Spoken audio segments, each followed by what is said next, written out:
In the heart of a bustling Igbo village lived Ego, a girl renowned for her breathtaking beauty and captivating allure. Her figure was the talk of the village, curvaceous and graceful, making her the object of many men's desires and the envy of countless women. However, Ego had a penchant for wearing revealing and scandalous clothes, much to the dismay of the village women. These women, fearful of Ego's charm, began to hide their husbands from her, worried that she would snatch them away with her undeniable allure. Despite their fears, Ego had little interest in their men. Her true focus was on wealth and the pursuit of riches. She dreamed of a life filled with luxury, far removed from the confines of her small village. But the constant ridicule from the villagers, particularly the women, weighed heavily on Ego. They treated her like a plague, accusing her of being a homewrecker and ostracizing her from village events. Despite her inner pain, Ego remained determined to rise above their scorn and find a way to achieve her dreams. One day, while Ego was out wearing one of her most daring outfits, a wealthy merchant from a neighboring village named Ikedi approached her. Enchanted by her beauty, Ikedi told Ego that she was the most beautiful girl he had ever seen and offered her a large sum of money in exchange for her company. Although tempted by the money, Ego had never lived such a lifestyle and refused his offer. However, when Ikedi flashed the wealth he was willing to give her, Ego hesitated. After much thought, she agreed to meet him the next day under the village tree, not to accept his offer, but to negotiate a plan that would fulfill her desires for wealth. The next day, as promised, Ego met Ikedi under the village tree. As they spoke, Ego revealed that she had no intention of selling her body, but instead she wanted to find a way to make money without compromising her dignity.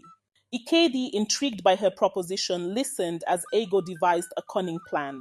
She suggested that instead of her, she could supply him with other girls from the village who might be willing to engage in such activities. Ego asked Ikedi if he had other wealthy friends who would also be interested, to which he eagerly confirmed.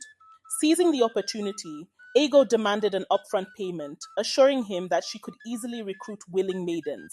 Ikedi, eager to see the plan unfold, handed her a bag of money, and they agreed to meet again in a week. With the money in hand, Ego quickly began to purchase flashy clothes and expensive jewelry, flaunting her newfound wealth to the villagers. The other village girls, seeing Ego adorned in such luxury, were filled with envy and curiosity. They began to approach Ego, asking how she had come into so much money. Ego, knowing she had them in the palm of her hand, told them it was a secret but hinted that she could share it with them if they were truly interested. One by one, the maidens began to fall into Ego's trap. The first was Uka, a young maiden eager to escape the poverty of village life. Ego introduced Uka to Ikedi, who, in exchange for her dishonor, rewarded her with a bag of money. Uka, now wealthy and adorned in riches, told her friend Chika about her fortune, who then followed the same path. Before long, more and more maidens were led by Igo into a life of secrecy and shame, forgetting the village's long-held taboo against dishonoring one's body. As more maidens succumbed to Ego's scheme, a dark cloud began to hang over the village. The once fertile land stopped yielding crops, and a famine took hold. Desperate and frightened, the villagers called upon the seer, a wise elder who could interpret the will of the gods. The seer, after conducting his rituals, announced that an abomination had been committed in the village, causing the land to be cursed. He declared that the only way to cleanse the village was to perform a sacred ritual involving a virgin maiden who would carry a cold clay pot into the forest. The catch, however, was that if the maiden was not pure, the pot would burn her hands, revealing her dishonor. The village chief gathered all the maidens, demanding that one of them carry the pot to the forest. The first maiden, full of fear, tried to carry the pot, but it burned her hands, marking her as impure. Shocked, the villagers looked on in disbelief. The second maiden was called, but she too was burned, as was the third.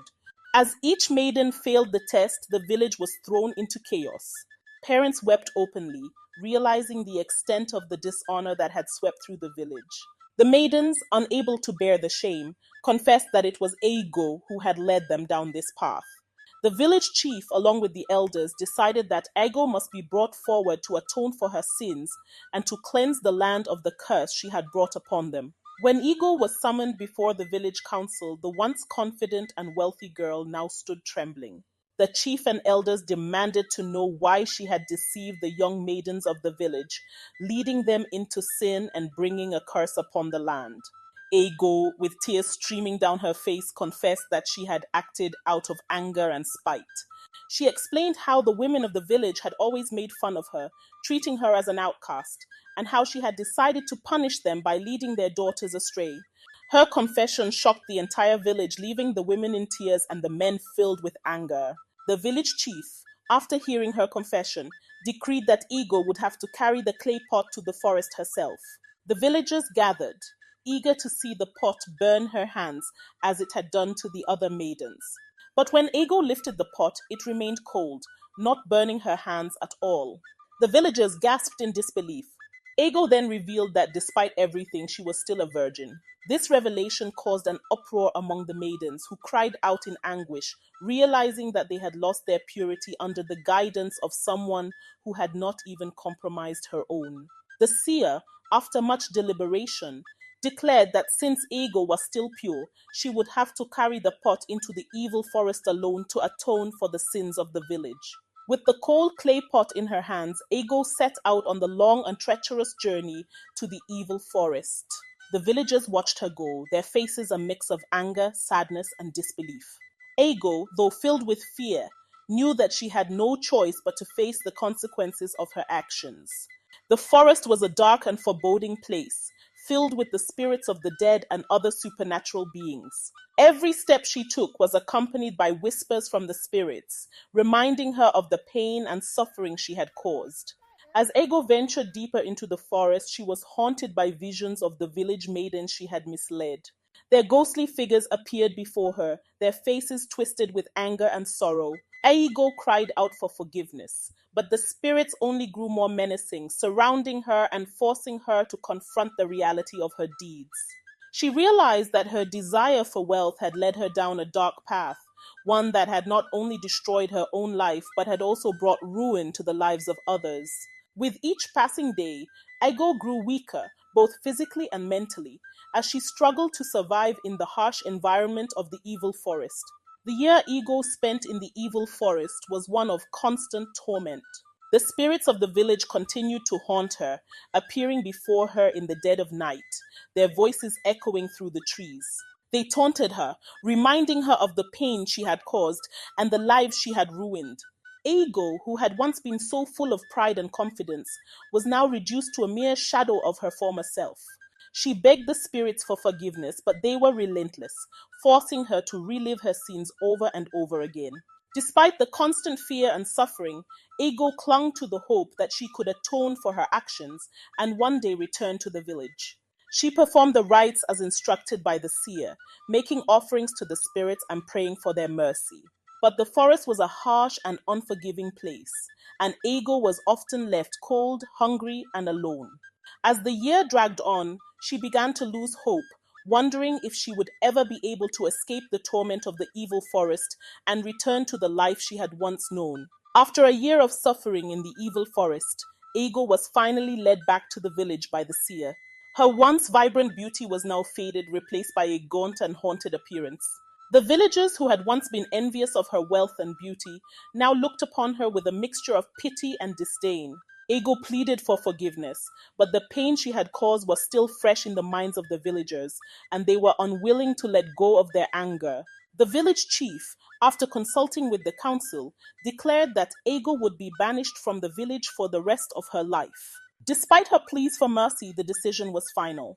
Ego was escorted out of the village, her once proud head now bowed in shame. As she left the village, she looked back one last time, tears streaming down her face, knowing that she would never be able to return to the place she had once called home. Now banished from the village, Ego wandered through the forest, searching for a place where she could rebuild her life. She eventually found a small clearing in the forest, where she built a hut and began to live in solitude. The once vibrant and wealthy girl was now a lonely and broken woman, haunted by the memories of her past.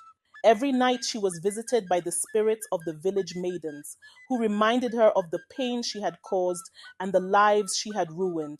Ego spent her days in solitude, reflecting on her actions and the path that had led her to this point.